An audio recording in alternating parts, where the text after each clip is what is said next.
Bonjour, bienvenue sur cette vidéo d'aide pour la création et l'utilisation d'une bibliothèque dynamique. Si jamais vous voulez créer et utiliser une bibliothèque statique, je vous renvoie à une autre vidéo de la chaîne dans cette même playlist aide qui vous expliquera comment tout faire étape par étape. Là, il s'agit véritablement de bibliothèque dynamique et on va regarder pareil, comme pour l'autre vidéo avec le même exemple de code de départ. On va créer notre bibliothèque et ensuite on l'utilisera dans un programme rapide de test pour voir bien sûr que tout cela fonctionne bien. Alors première chose à vous dire déjà, une bibliothèque dynamique, on va alors différencier un petit peu le terme selon les systèmes d'exploitation. Sur Windows, on va parler de Dynamic Link Library. Ce sont ces fameux fichiers notamment que vous voyez avec l'extension DLL. Vous avez peut-être d'ailleurs déjà eu des programmes ou des jeux qui ne fonctionnaient pas et affiché un message d'erreur en vous disant qu'il manque un fichier notamment MSVC pardon, .dll. Donc un fichier, notamment une bibliothèque partagée pour le bon fonctionnement d'un programme ou d'un jeu vidéo. Donc c'est ce qu'on rencontre sur Windows. Sur GNU Linux, on va parler de bibliothèque partagée ou de shared library. Donc ici, on aura un fichier avec l'extension SO.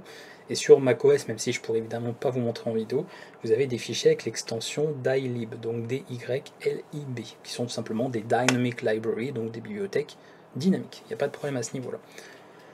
Une bibliothèque dynamique, contrairement donc à la bibliothèque statique, vous verrez un petit peu comment ça va fonctionner, on va pouvoir, donc on va déjà l'avoir installée ensuite au niveau du système, éventuellement, elle pourra être gérée au niveau du système d'exploitation, et tous les programmes qui utilisent cette bibliothèque dynamique vont pouvoir utiliser la même. Donc vous aurez en fait une seule copie de votre bibliothèque en mémoire. C'est donc forcément moins coûteux qu'une bibliothèque statique. Autre point aussi, comme elle est différenciée, elle est en fait indépendante de votre application à vous, en tant que par exemple utilisateur final, et bien évidemment votre compilation sera plus rapide parce que vous n'aurez qu'à compiler ou recompiler votre application et pas recompiler à chaque fois la bibliothèque si vous devez recompiler votre application. Ça va de soi. Vous aurez également, évidemment, bien sûr, à ce niveau-là, pas besoin de recompiler la bibliothèque, d'accord, sauf la personne qui distribue. Si c'est votre propre bibliothèque, évidemment, vous devez la recompiler si vous créez une nouvelle version, etc. Mais sinon, ça ne bouge pas, ce sera totalement indépendant de votre application. Cela met en évidence, par contre, un principe de dépendance qu'il va y avoir. Prenons l'exemple où vous avez votre application qui utilise une bibliothèque dans sa version 1.0.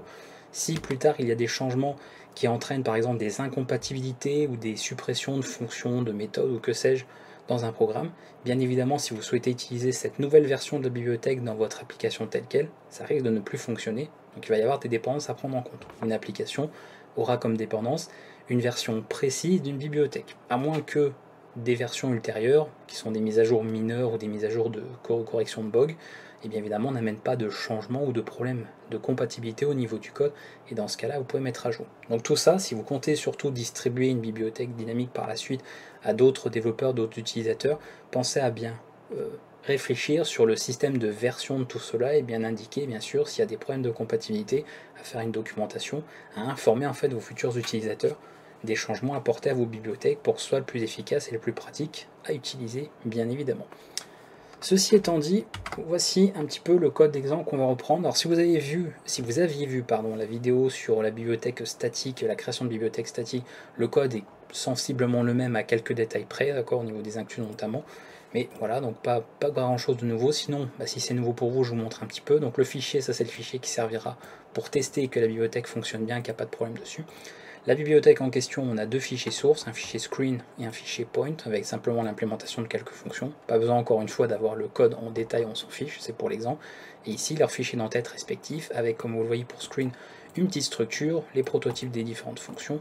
Pareil pour point, même s'il n'y a qu'une seule fonction en tant que prototype ici. Et ensuite, un simple fichier d'entête à part pour une énumération qui permet de gérer des couleurs, simplement, efficacement.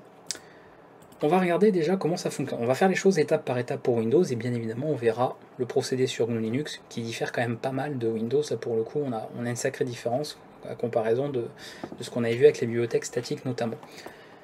Ici je suis en train de développer ma bibliothèque, donc je les ai rangées dans une hiérarchie de dossiers, ce n'est encore une fois pas obligatoire, vous pouvez suivre les conventions que vous voulez ou librement choisir les répertoires et le rangement à l'organisation que vous voulez pour vos projets, mais si vous ne savez pas trop comment ranger ça, le plus simple, le plus pratique, c'est d'avoir vos fichiers d'entête dans un répertoire include, vos fichiers sources dans un répertoire src, ce qui sera ensuite donc les produits finaux, en tout cas l'exécutable final dans un fichier bin, et ce sera déjà pas mal. Donc là, ma bibliothèque est normalement développer, en tout cas telle quelle, je veux la tester, donc on va compiler pour voir que tout ceci fonctionne, simplement, en tout cas avec le code de départ. Donc, commande classique, comme on le ferait en temps normal, pas de cas particulier ici. Je teste simplement ça, tous mes fichiers sources, et j'envoie ça en bin, et je crée, alors pas POG d'ailleurs, je voulais créer simplement un exécutable prog. Alors, il manque un, attendez, j'avais du struct, pourquoi il manquait un T là, bref. C'est le qui a fait tout planter, oui d'accord, très bien. Et ensuite prog, on exécute, vous voyez si votre bibliothèque, en tout cas si après les tests, fonctionne comme cela devrait, que ça vous convient, qu'il n'y a pas de problème, et c'est tout bon. Pour pouvoir produire notre bibliothèque dynamique, donc notre fichier DLL, et on aura même d'ailleurs un fichier de bibliothèque, on verra un fichier A qui servira aussi pour la suite, on va devoir ajouter de la syntaxe. Là, autant sur Linux, vous allez voir, c'est assez rapide, sur Windows, il faut rajouter quand même pas mal de choses pour exporter en fait des symboles, d'accord, dans une table, et que ce soit ensuite utilisable pour une bibliothèque dynamique, pour en tout cas celui ou celle qui se servira de cette bibliothèque par la suite. Donc la syntaxe est assez simple, en tout cas il n'y a pas grand chose à savoir dessus, mais nous après bien sûr on va compléter pour que ce soit un maximum, si vous voulez, adaptatif, que ça s'adapte bien à différents scénarios, et comme ça on aura moins de modifications à faire. En temps normal, ce qu'il faudrait, je vous montre rapidement, c'est ajouter ce type de déclaration, decl, spec, et entre parenthèses, dll, export, pour faire de l'exportation, ou import si on veut utiliser une bibliothèque éventuellement dans une autre. Pareil, si vous utilisez du code écrit en C ou des fonctionnalités du langage C dans un projet en C++, vous aurez, pour éviter certains problèmes, parce qu'on veut utiliser en fait les outils ensuite pour le C, pour que ce soit traité comme du code en C, même si c'est dans du C++, cette syntaxe extern suivie d'une chaîne de caractères avec un C majuscule ici. Comme on ne va pas s'amuser à ajouter un par un toutes ces choses, par exemple ici pour la structure, pour chaque fonction, etc., en tout cas tout l'ensemble là qui peut être assez long, on va créer des macros, on va se servir de tout ce qui nous permet de faire le préprocesseur pour créer tout un tas de macros et utiliser quelques conditions pour avoir en fait cela géré automatiquement, et notamment lors de la commande de compilation par la suite, pouvoir se dire quand je teste mon projet, ça ignore en fait les choses, ça reste tel quel. Par contre, si je veux créer ma bibliothèque, eh bien ça prend en compte en fait les choses que j'ajoute. Donc voilà comment on va faire. Alors déjà pour le externe ici, comme il faut l'avoir que pour du C++, on va utiliser ça de manière conditionnelle, et pour éviter de l'ajouter à chaque ligne, par exemple chaque fonction, on va le faire directement dans un bloc. Donc pour cela, on va tout simplement déjà utiliser une constante importante qui est celle-ci. Si elle est définie, C++, c'est que nous sommes sur du C++, et dans ce cas-là, nous faisons le extern C, et on va ouvrir une accolade, j'ai le début du bloc. Là, le diff qui peut se terminer là. L'équivalent, donc le bloc fermant, donc tout à la fin on va mettre ici, hop, avec l'accolade fermante seulement, et voilà, ça c'est le minimum à avoir ici. Je vais l'ajouter dans chacun, comme ça je n'oublierai pas, parce que comme je suis en train de m'enregistrer, je vais oublier la moitié des choses sinon, ça va être dommage. Vous voyez, je le mets après les inclusions, après les define bien sûr, pour être tranquille.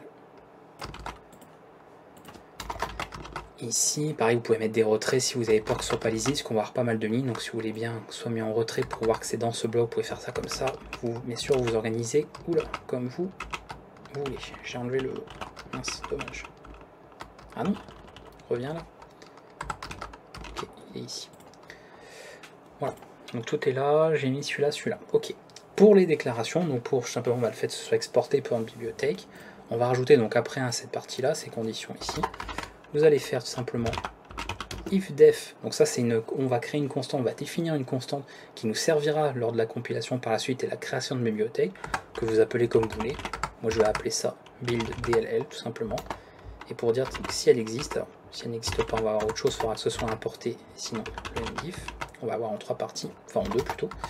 Et ici je vais dire tel mot-clé, donc je vais appeler ça shared, voilà, je reste sur un terme assez simple, qui est assez rapide à écrire, ça sera plus pratique, ce sera remplacé, donc dans le cas où j'ai indiqué ceci, d'accord, de la compilation, par DL export, et sinon ce sera remplacé par import, encore une fois, ça va être utilisé par une autre bibliothèque, voilà, comme ça on n'a plus qu'à utiliser ça pour la commande de compilation, et utiliser ce simple mot-clé à chaque fois qu'on veut indiquer qu'on veut exporter telle partie du code, parce que vous n'êtes pas obligé d'exporter la totalité, vous pouvez dire par exemple, ici, admettons, je veux exporter ces 3 fonctions pour une bibliothèque partagée, enfin une bibliothèque dynamique, mais pas pour celle-ci. Donc celle-ci ne sera pas partagée. Pour ça, vous pouvez traiter tout ça au cas par cas.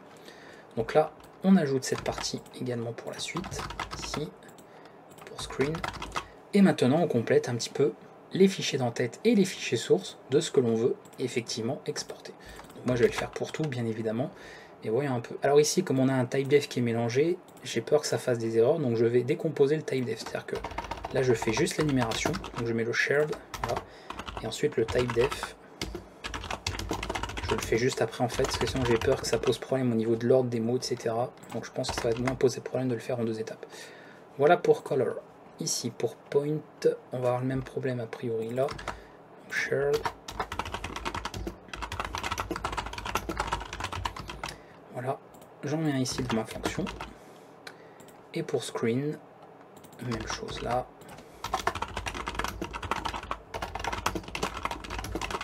Screen, je fais un peu vite parce que c'est juste de compléter. Et là, on exporte les 4 fonctions. Voilà, comme ça, là, vous avez un code qui va s'adapter en fonction si vous avez du C, du C++.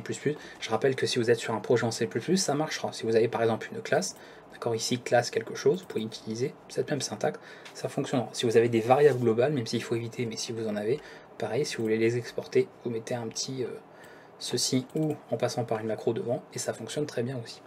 Voilà, je pense qu'on a tout mis. Je regarde un peu qu'il manque rien pour les fichiers d'entête, mais normalement c'est bon. Shared, et c'est bon, ok. Pour les fichiers source, devant chaque fonction, je vais le faire un par un pour être sûr de ne pas en oublier la moitié, comme je m'enregistre. Voilà, il n'y en a pas non plus des milliers. Et ça c'est le fichier test, on s'en fiche. Voilà, donc ça je rappelle, ce sont les 5 fichiers de la bibliothèque, donc ça va nous servir pour avoir l'ensemble des informations. Donc comme ça on a vraiment tout ce qu'il nous faut. On va pouvoir passer à la compilation, d'accord, avoir tout dans le détail pour créer véritablement notre bibliothèque. Donc c'est là que ça va entrer en compte, hein. C'est là que ça va avoir son importance. Alors, vous voyez que la petite macro que nous avons ici va nous servir pour la commande de compilation. On va pouvoir en fait permettre d'avoir les remplacements qui sont faits là où il faut. Donc là je suis toujours à cet endroit-là, ça ne change pas. Et on y va. Donc cette fois-ci, extra. On rajoute un -c parce qu'on veut produire les fichiers objets et non pas tout compiler en fait dans l'ensemble. Et le petit -d avec la fameuse macro que j'ai définie ici, je vous rappelle, build.dll. Donc c'est là que ça va avoir son intérêt. Et ensuite, je ne vais pas créer le fichier objet de ce fichier là, ce qui servait que pour les tests. Je veux le faire juste pour screen et point puisque je veux juste la bibliothèque. Alors c'est pas là, c'est là. Donc je vais faire ça, screen ici et src slash point. Évidemment, vous, si vous avez tout dans un seul répertoire, vous pourrez utiliser l'astérisque et vous enlevez le main. Bref, vous gérez ça comme vous voulez. Moi, je le fais tel quel pour pas compliquer et rajouter du temps pour rien. Alors, point.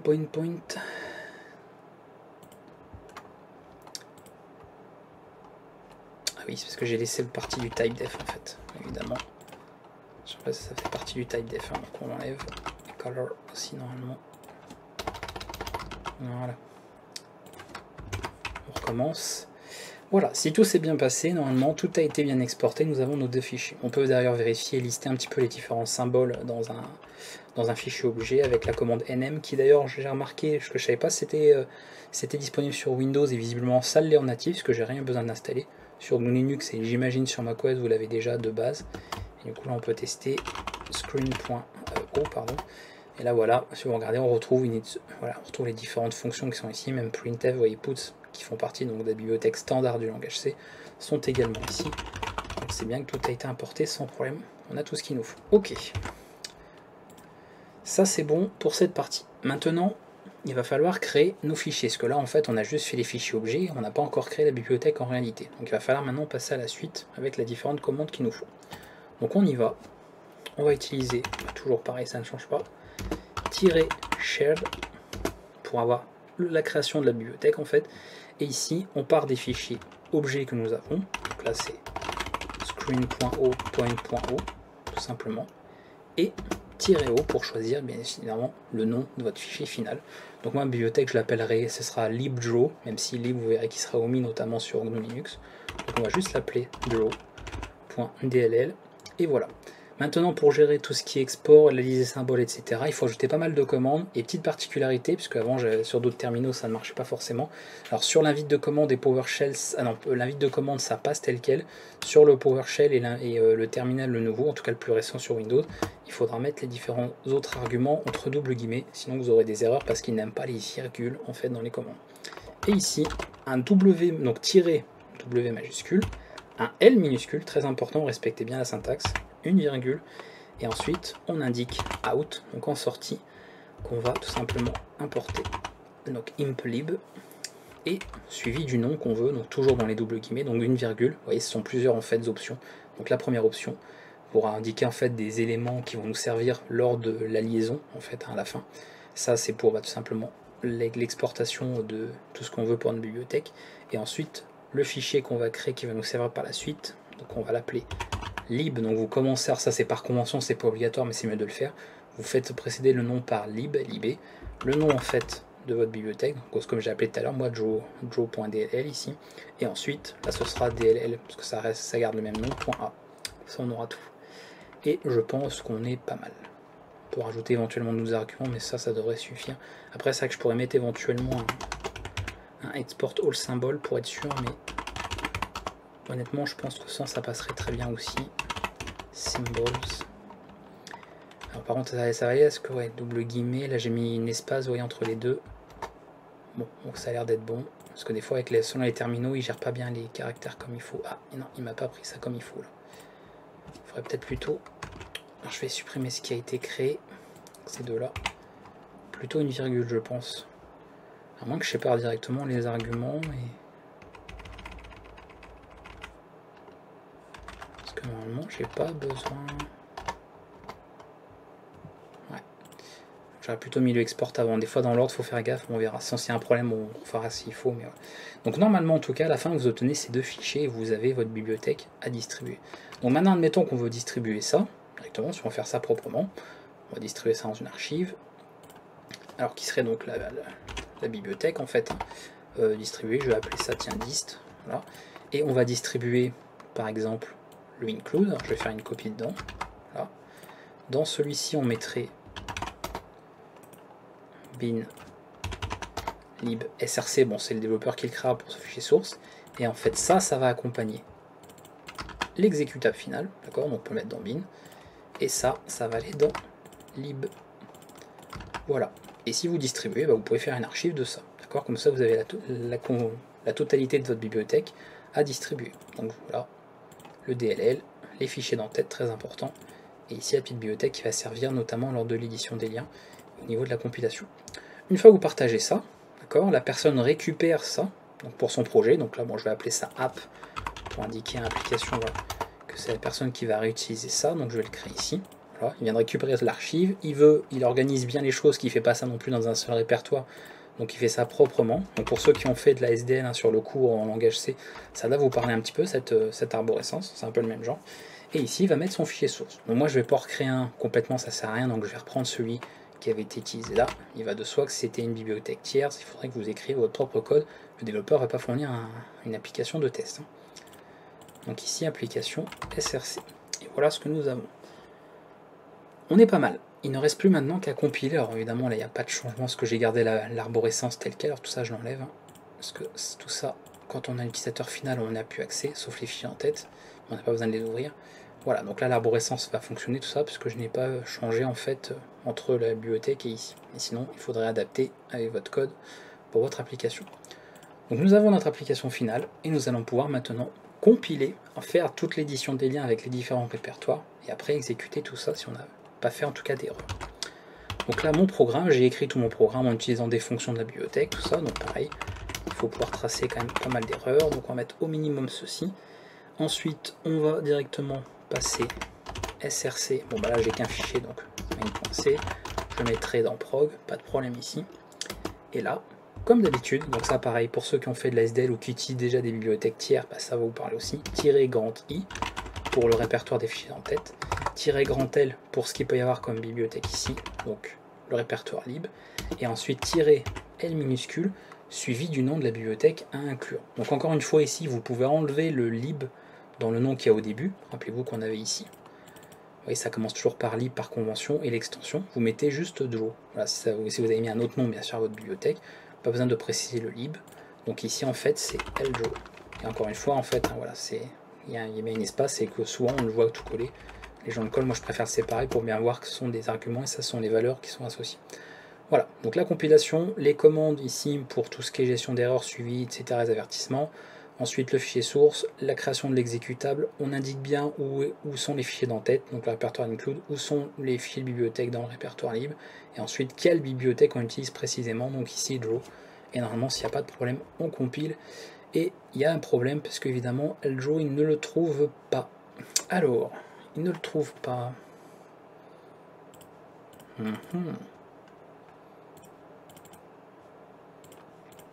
Ce serait justement à cause de l'erreur de tout à l'heure.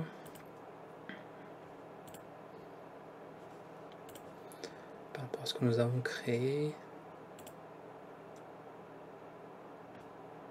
Ouais, je vais refaire la commande, on va enlever le export all symbol qui posait peut-être problème. On va refaire ça ici. Dans le doute. Je vais reprendre la commande de tout à l'heure, voilà, celle-ci qui est très longue. Et je pense honnêtement que ceci suffit. Alors si je l'agrandis un petit peu, voilà, c'est la commande complète. Donc le shared, ça change pas. Le fichier, les fichiers pardon objets, ensuite le fichier final, et voici donc les différentes options entre double guillemets, W majuscule L, virgule, out, imp lib, virgule, le nom de notre bibliothèque, donc commence par lib, son nom, .dll.a. Et normalement ici c'est bon. Je vais reprendre tel cas, pas dit que ça résout le problème, mais je pense quand même que si. Je vais les enlever pour être sûr. Hop, on repasse dans l'application. Lui il va là, oui. Lui il va là, oui. Ok. On retourne dans notre application et on refait la commande de tout à l'heure. Donc c'est bon, normalement, c'est bon. Et effectivement, c'était bien ça. Donc en fait, vous embêtez pas avec l'autre option que j'ai rajoutée sur l'export qui n'est pas utile ici. Voilà. Et maintenant, vous avez bien compris ce qu'il fallait faire. Nous n'avons plus qu'à exécuter. Vous voyez qu'on retombe, puisque j'ai pas changé ici le code source, exactement la même exécution que tout à l'heure. Alors c'est important le fichier DLL, encore une fois, pensez pas que ça sert à rien parce qu'on a ça ou qu'on a déjà tout fait, pour montrer voilà, que c'est bien lui qui fait le boulot, qu'il est bien chargé ici au moment de l'exécution, qu'il a donc son important. Si je l'enlève, donc je change, mince, je vais pas ouvrir un fichier .ok, qu'est-ce qu'il veut m'ouvrir avec quoi? Visiblement il va essayer de l'ouvrir avec quelque chose, c'est bon. J'ai un truc qui charge, tout va bien. Vous voyez, je retente d'exécuter et là, pas d'affichage. Alors ça aurait même pu faire planter en fonction de ce qu'il y a dans ma bibliothèque, dans mon programme, mais là vous voyez aucun affichage. Donc bien évidemment, ça a son importance. C'est souvent quand il manque ce genre de fichier avec l'exécutable ou au niveau de votre système que vous avez les fameux messages d'erreur en vous disant qu'il y a un fichier DLL manquant sur votre système. Voilà. Donc là, on a tout qui est bon. C'est parce qu'il a pris 15 ans à m'afficher la fenêtre là. Bravo. Ok, et là je réexécute, ça fonctionne. Et voici comment nous avons créé et utilisé une bibliothèque dynamique sur le système Windows. On a fait un peu le tour de ce que je voulais montrer, en tout cas pour ce dernier. Bien, passons. Alors, petite précision avant de passer à pour ceux qui sont sur GNU Linux. Si vous voulez par exemple ensuite partager votre exécutable, ça je le dis parce que j'ai déjà vu des gens le faire, puis ils disent je comprends pas, parce que là j'ai compilé mon programme là-dessus, ça marche, pas de problème. Et si ensuite j'utilise mon programme là par exemple, je veux partager ça c'est le programme final sur un autre ordinateur, bah ça ne marche plus, je vais justement avoir des problèmes de DLL. Oui, parce que rappelez-vous, je sais pas si vous l'avez vu tout à l'heure, on va aller dans bin, quand on faisait par exemple, alors je peux le voir sur prog mais c'est pas... faudrait que je le fasse sur le fichier objet, bon là parce qu'on va avoir beaucoup de trucs. Il y a des dépendances, pas seulement avec votre bibliothèque dynamique, mais également de dépendance vis-à-vis de la bibliothèque standard du C. Et la personne qui va l'avoir sur son ordinateur, c'est pas dit qu'il a installé un environnement de développement. Et vous n'allez peut-être pas lui faire installer un environnement de développement non plus. Donc ce qu'il faudra faire, si vous voyez que sur un autre ordinateur, vous avez distribué votre programme final, ça ne fonctionne pas, vous allez justement avoir des erreurs de DLL manquantes, et vous pouvez les trouver dans les fichiers de votre compilateur. Donc moi par exemple, il faut que j'aille dans ce qu'on va s'installer ici, programme, ensuite il est ici, et je peux les retrouver dans les binaires, voilà, dans le répertoire bin, et ce sont tous les fichiers DLL. Donc soit pour pas s'embêter, on les prend tous, et en fait tous ces fichiers en gros, voilà, ici, tout ça, on n'a pas forcément besoin de tout cela, mais bon, je le mets pour être sûr qu'il n'y a pas de problème, même si vous verrez les zlib, on n'en a pas besoin, mais pour montrer voilà, dans l'idée ce qu'on ferait, on ferait ça, voilà, et ensuite vous mettez tout ici, donc copier bien sûr, hein, j'espère que j'ai bien fait une copie, voilà, et c'est tout cela que vous distribuerez si vous voulez par exemple distribuer un programme final, et là ça fonctionnerait sur un ordinateur puisque toutes les dépendances sont satisfaites, parce que votre exécutable ici utilise pas mal de ces fichiers justement bibliothèques dynamiques, pas que celles que vous avez développées. Donc attention de bien prendre en compte ça. Je voulais faire la petite parenthèse, que c'est souvent des erreurs que j'ai vues, parce que les gens ont oublié que ce que vous utilisez, il y a des dépendances aussi, même aux simples petits programmes que vous écrivez en C ou en C++. Donc il faut prendre tout cela en considération. Voilà pour Windows, donc si vous vous contentiez de cela, vous êtes arrivé à la fin de la vidéo, et on va passer maintenant pour les gens qui sont sur tout simplement GNU Linux pour la suite. Alors, on va démarrer ça. Donc GNU Linux, un peu plus de choses, donc je vais pas, alors je sais parce qu'évidemment, bon, vous avez au moins regardé le début de la vidéo, le code est le même, d'accord, ça ne change pas, donc ça pas de changement, c'est exactement tout pareil. On va pas avoir besoin de rajouter de syntaxe, mais on va avoir quelques étapes supplémentaires à faire pour GNU Linux. Donc déjà, je vais tester à nouveau la bibliothèque, pour être sûr qu'on n'a pas de problème, parce que j'ai une erreur à vite arriver.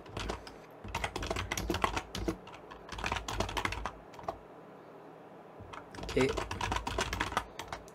Ok, c'est bon. Donc ça c'est tout bon, la bibliothèque a l'air de fonctionner, tout va bien à ce niveau-là. Ok, alors là, c'est vrai qu'au niveau de la création, on va être un peu moins organisé, mais c'est pas grave, on fera un autre... Si j'avais fait un dossier bibliothèque, on fera un dossier pour l'application finale, ça ira très bien aussi. Ce qu'on va faire d'abord, c'est créer nos fichiers objets en indiquant qu'on veut produire un code indépendant, ce qui va nous servir à faire une bibliothèque partagée sur GNU Linux. Donc on va rajouter un petit argument lors de la commande de compilation. Donc je me place ici, toujours pareil, et on va créer des fichiers objets comme ce qu'on a fait pour ceux qui ont vu la partie sur Windows. Donc tout pareil, vous voyez la même commande ici, à part, alors, je vais enlever tout en fait, hein, je vais juste garder ça, voilà ici. Et là par contre, on va indiquer "-c", "-f", "-pic", et c'est important de l'avoir en majuscule, parce qu'en minuscule c'est différent, ce qui va permettre de produire le code indépendant. C'est pas la même commande, donc faites attention, hein, majuscule, minuscule, ça a son importance dans les commandes. Et ensuite les fichiers source, mais moi je prends que les deux, qui concernent bien sûr ce qui sera la future bibliothèque.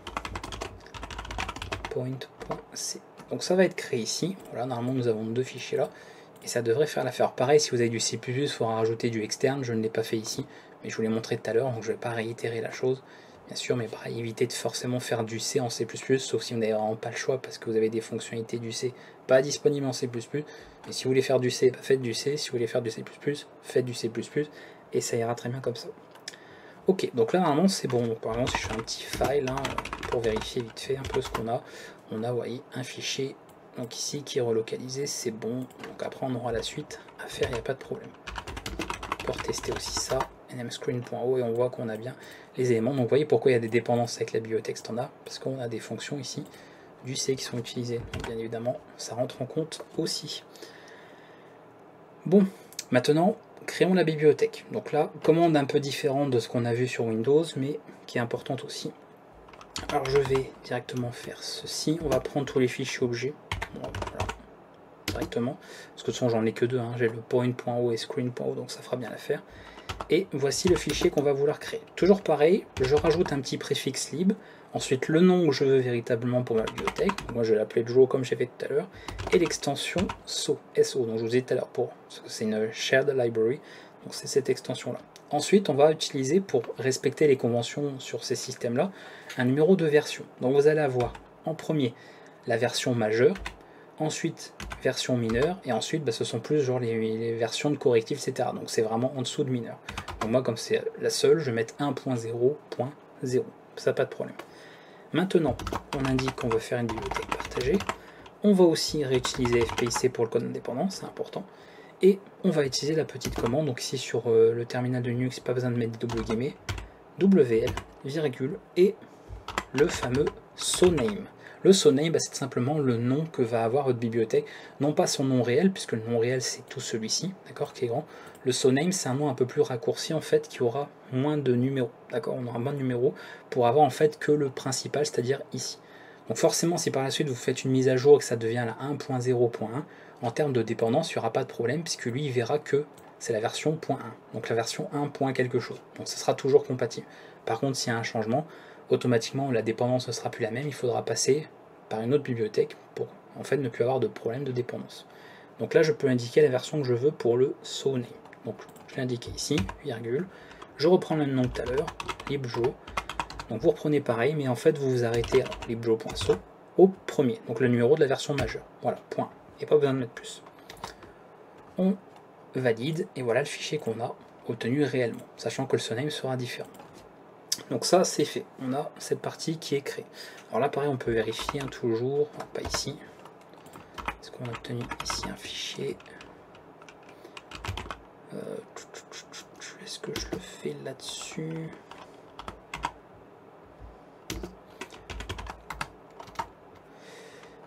Oui, on a beaucoup de trucs là.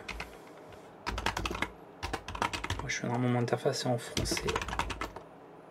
Voilà, bibliothèque SoName, on voit que vous avez le nom de SoName qui est bien indiqué ici par rapport au fichier sur lequel j'ai testé, donc pareil des petits outils pour vérifier un peu tout ça, pour être sûr qu'il n'y a pas de problème. Très bien, c'est fait. On va donc créer un répertoire lib, ça va être important pour la suite, notamment pour la distribution, et je mets mon fichier ici. On va se rendre dans celui-ci pour éviter des problèmes de chemin, parce que je vais faire ça avec des chemins, donc je mets dans le bon répertoire, c'est mieux, ce que je vous indique de le faire pour éviter tous les problèmes, même moi je le fais comme ça, jamais de doute sur la création de liens symboliques, et nous allons créer 2 liens symboliques, c'est-à-dire qu'à partir de ce fichier, nous allons créer un lien avec que le numéro de version, comme je disais, mineur finalement, d'accord, et ensuite un autre lien symbolique où on n'aura que libjo.so, d'accord, mais ce ne seront pas des noms réels, ce sont vraiment des raccourcis, donc des liens symboliques, comme on les appelle sur GNU Linux. Donc pour ça, la fameuse commande ln-s, je prends le nom complet, je le remets, mais vous voyez que je garde que le 1, voilà, donc c'est le SoName en fait, le même nom que le SoName, et je refais la même chose à partir du SoName, donc c'était celui-là, et je remets, et cette fois-ci je m'arrête à So. Donc faites attention, il y a 2 liens symboliques à créer, voilà, normalement à la fin vous avez ça. Ça c'est le fichier réel, ça c'est le premier lien symbolique, vous voyez que ça s'arrête qu'à la version majeure, ça c'est le deuxième lien symbolique, fait à partir de celui-ci, du premier. C'est un lien symbolique sur un lien symbolique sur un fichier réel. Donc très important pour ne pas avoir de problème en fait, quand on va faire la compilation, ça nous évitera de marquer le nom complet de la bibliothèque, c'est plus pratique et c'est surtout plus conventionnel de faire comme ça. Et maintenant c'est bon, si on n'a pas fait de bêtises, normalement nous avons tout ce qu'il faut à ce niveau-là. Donc on va pouvoir distribuer tout ça, d'accord, le programme. Donc pour distribuer ça, eh bien, on va créer un petit répertoire application ici. Comme mettons vous voulez distribuer l'application, donc par exemple dans autre chose, donc on va faire comme tout à l'heure, tiens, pour Windows, dist, je vais même mettre ici, hop, voilà, et bien vous partagez le fichier bien sûr des en-têtes, c'est important, le fichier lib, donc oui je peux le mettre directement dedans, je vais le couper, voilà, dans les binaires il n'y a rien, non, puisque c'est exact qu'on a fait, donc en fait il faut juste ça ici, oui, parce qu'il n'y a pas de DLL, bien sûr on n'est pas sur Windows. Ok, donc ça la personne, voilà, vous distribuez ça dans une archive sur internet, n'importe où, etc. La personne récupère ça, le télécharge, si vous avez bien rangé ça, et il fait son répertoire de projet, son application. Il retrouve donc le fichier, enfin le répertoire des fichiers d'en-tête, la bibliothèque partagée, vous voyez ici avec les liens symboliques dans ce chemin-là. On va faire un petit répertoire bin et on va faire un petit répertoire src pour mettre le fichier source que je vais récupérer dans l'autre, ce que je vous avais dit, je ne vais pas le réécrire à chaque fois. Hop, le main, on va le récupérer ici. Donc là, comme j'ai la même arborescence, c'est bon, je vais vérifier quand même. Alors, tout ça, je l'enlève, hop. On va juste rouvrir lui, pour être sûr que c'est bon. Mais normalement, oui, voilà, voilà. Alors, évitez bien sûr les chevrons, hein. Tout ce qui n'est pas en fait propre à ce qui est natif, standard, on utilise plutôt les chevrons, ça marcherait, mais évitez-le.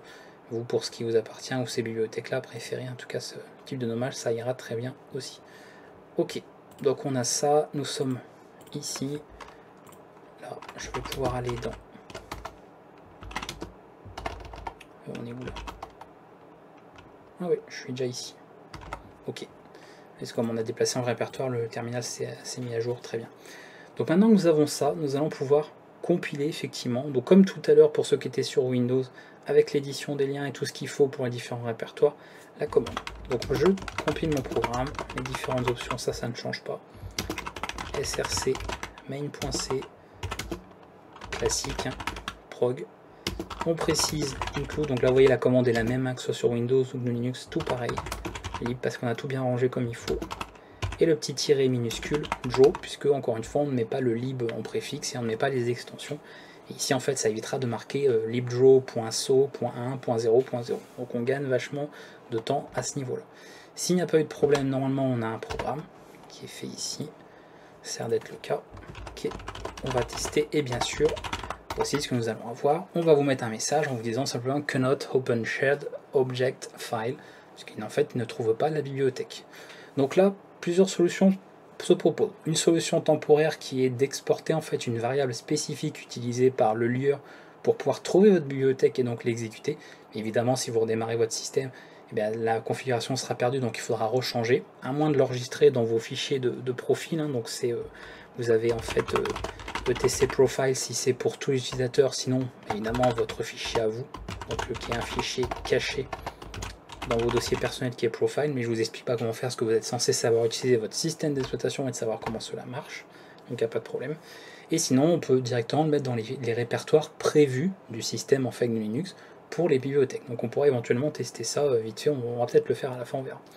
Donc l'étape, la manière temporaire, même si on peut l'enregistrer bien sûr dans un fichier de profil, c'est de créer tout simplement, donc on a normalement une LD, donc tout en majuscule, library underscore path, comme ceci, et si on peut vérifier avec un echo, est-ce qu'on a cette, alors d'ailleurs il faut un petit dollar, pardon, pour voir si cette variable existe ou si elle contient quelque chose, on voit que là elle n'existe pas.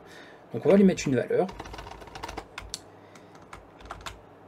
égale, je vais lui passer tout le chemin vers mon répertoire libre, donc là vous voyez je le fais en me basant pour qu'il la localise ici, donc évidemment si elle est déplacée, bah, il faudra refaire la commande, mais voilà, encore une fois c'est à vous d'adapter par la suite, là on fait la solution temporaire, donc je mets tout ici, voilà, lib, et ensuite je mets 2 points pour reprendre en fait ld library, si jamais en fait on avait déjà autre chose dans cette variable, là ce n'est pas le cas, mais si par exemple plus tard vous avez plusieurs chemins, bah, ça évite de casser d'autres chemins que vous avez éventuellement configurés au préalable sur votre système, donc comme ça on a une solution qui passe partout. LD Library Pass, donc le chemin vers la bibliothèque ici, LD Library Pass ici. Je fais ça. Je n'oublie pas bien sûr tout ceci de l'exporter, d'accord, pour que ce soit pris en compte, sinon ça ne marcherait pas. Donc on rajoute un petit export devant, voilà comme ceci. Et là, je peux normalement exécuter mon programme et vous voyez qu'il fonctionne, parce qu'elle a été trouvée cette bibliothèque. Voilà, donc vous voyez comment on a créé en fait une bibliothèque partagée sur GNU Linux et comment nous en sommes servis. Si on veut passer sur la méthode complète, celle qui va rester en fait pour utiliser les répertoires pour ça, sur GNU Linux, vous avez notamment ici, donc user, vous avez lib, donc normalement il y a voilà, celui-là, lib, alors ça dépend des distributions, hein, des systèmes, bien sûr c'est pas exactement tout pareil, voilà, il y a lib, mais des fois il peut y avoir lib32 et lib64, donc ça dépend, et après vous avez local pareil, donc ça généralement ce qui est propre au système complet on le met là-dedans, lib, lib32, lib64, ce qui est propre à l'utilisateur c'est dans local, et donc vous mettez plutôt ici. Là on voit qu'il y a du Python et il n'y a pas de lib64, alors des fois il y en a un mais ici il n'y en a pas visiblement. Moi par exemple je pourrais tout à fait installer ça là. Donc ce qu'on peut faire, parce qu'évidemment ça va être de copier les 3, ou alors je mets ça peut-être que dans le répertoire ça passerait. Je sais pas, des fois ça passe, des fois ça passe pas bien. Mais on pourrait éventuellement. On va aller dans lib. Là on a tous nos fichiers ici. Et ce qu'on va faire, donc évidemment il faut tester les commandes en sudo parce qu'on ne nous en pas les droits sinon. Pour les copier, je vais juste les copier. Donc copier ce fichier là dans user local lib. Voilà. Donc ça après ça va rester, parce qu'évidemment il faudra les virer de cet endroit pour que ce soit plus trouvé. Mais ça fait qu'après tout l'ensemble du système aura connaissance de cette bibliothèque et donc les programmes pourront être trouvés. Donc bien sûr on aura tout ce qu'il faut. Ici. Alors, évidemment il ne met pas tout pour ce point 1. Parce qu'il doit plus en rester beaucoup, voilà. Et ensuite il doit rester 1.0.0. Voilà, normalement j'ai déplacé, j'ai fait une copie des 3 fichiers. Alors par contre ça qui m'a viré les liens symboliques, il aurait peut-être fallu que je copie que celui-là et ensuite je fasse les liens symboliques là-dedans. On verra, si jamais ça marche pas, ce serait peut-être mieux de faire ça comme ça. On verra. Après au final le plus important c'est surtout le vrai fichier en question. Parce que là j'ai peur que ce soit plus. Ouais, qu'il s'est fait des changements. Bref, on verra bien. Ensuite, il va falloir faire en sorte que notre système prenne en compte les changements qu'il y a eu. C'est-à-dire que par défaut, les différents liens vont être dans un dossier, enfin même un fichier plus exactement, etc, dans lequel on va retrouver toute la configuration. Donc normalement, je pense que si on fait un cat dans etc ld.so.conf, on devrait retrouver ça. Donc là, on voit qu'on a ça. Ah oui, il le met dans un répertoire ici. Ouais, Ouais, ce sont les systèmes, des fois il y a tout un répertoire parce qu'il y en a beaucoup. Donc ld.so.conf .d. Ah oui d'accord, c'est tout rangé un peu partout. Ok. Parce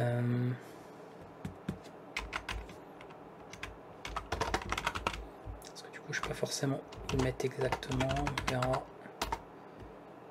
Voilà, et vous voyez là il vous indique comme ça, bah, en fait il faut aller chercher dans ce truc là, user local bin, ça tombe bien, c'est là que nous sommes, donc il sera bien enregistré. Pour prendre en compte les changements, parce que vous voyez qu'on a ajouté des choses dans ces répertoires, eh bien, vous pouvez exécuter la commande ldconfig, elle va recréer un cache en fait pour pouvoir analyser les différents changements qu'il y a pu avoir. Donc on peut faire ça directement. N'est pas un lien symbolique, bah oui mais c'est normal. Ah oui voilà, vous avez dit que ça avait changé les choses, évidemment. Alors ce qu'on va faire, c'était sûr. Donc attention quand on fait un sudo pour supprimer des trucs, il faut être sûr de soi, ne faites pas ça n'importe où. Voilà. Donc là le mieux, vous mettez juste le fichier original et on va recréer évidemment les fichiers symboliques, les liens symboliques à partir de là. Au moins on est sûr d'avoir ça. Je savais que ça allait poser problème, de toute façon c'était sûr. libdraw.so.1. Donc vous voyez, comme tout à l'heure, vous avez le fichier original avec tous les numéros de version, là vous mettez que le numéro majeur. Et ensuite, comment ça il n'existe pas? Le fichier existe? Non. Mais non, je l'ai enlevé.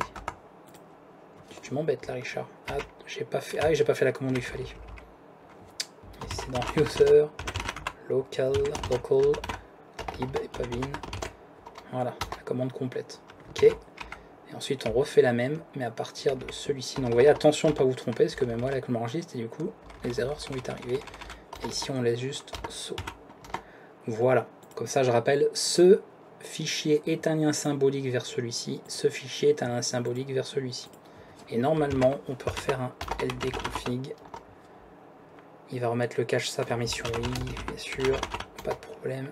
Voilà. Et logiquement, même si j'ai enlevé je vais enlever la variable ld_library_path, voilà, qui maintenant n'existe plus. Si je refais un écho dessus, j'avais un écho quelque part. Ouais, il n'existe plus, donc logiquement, le bin devrait plus fonctionner, hein, le programme en fait qui est fait. Et là, je suis pas au bon endroit, c'est normal, tout va bien. On va y arriver décidément. Et là, vous voyez, mon programme fonctionne puisqu'il l'a trouvé ici. Donc en fait, il est pu aller chercher via ma variable d'environnement ld library path, mais directement dans ce fichier-là, dans ce répertoire-là, il l'a trouvé, du coup, il n'y a pas de problème. C'est une bibliothèque partagée, donc entre plusieurs programmes, d'où son nom partagé, et il a pu la trouver pour la charger ici, et ça fonctionne sans problème.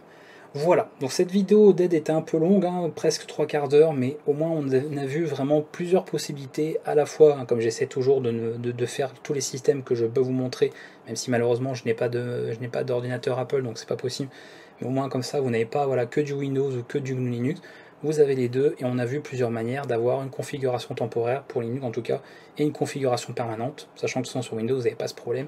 Et ça marche très bien comme ça. J'espère que ce guide vous aura plu et vous aura servi. Hein. C'était une vidéo de toute façon je sais qui est intéressée, que beaucoup de monde attendait. Comme ça vous avez en complément la vidéo pour les bibliothèques statiques. Donc vous pourrez un peu mêler les deux si vous voulez dans vos différents projets. S'il y a des questions, n'hésitez pas. Mais je rappelle encore une fois, pour terminer, relisez si vous avez des problèmes, des erreurs. Relisez bien les commandes que vous faites, le code que vous écrivez. Parce que vous voyez, un simple minuscule mis à la place d'une majuscule, et vous aurez des problèmes. On a vu beaucoup de commandes, donc faites attention à ce que vous écrivez pour éviter pas mal de problèmes, et pour les autres soucis que vous pourriez rencontrer, eh bien faites-le savoir dans les commentaires de la vidéo. Bye bye.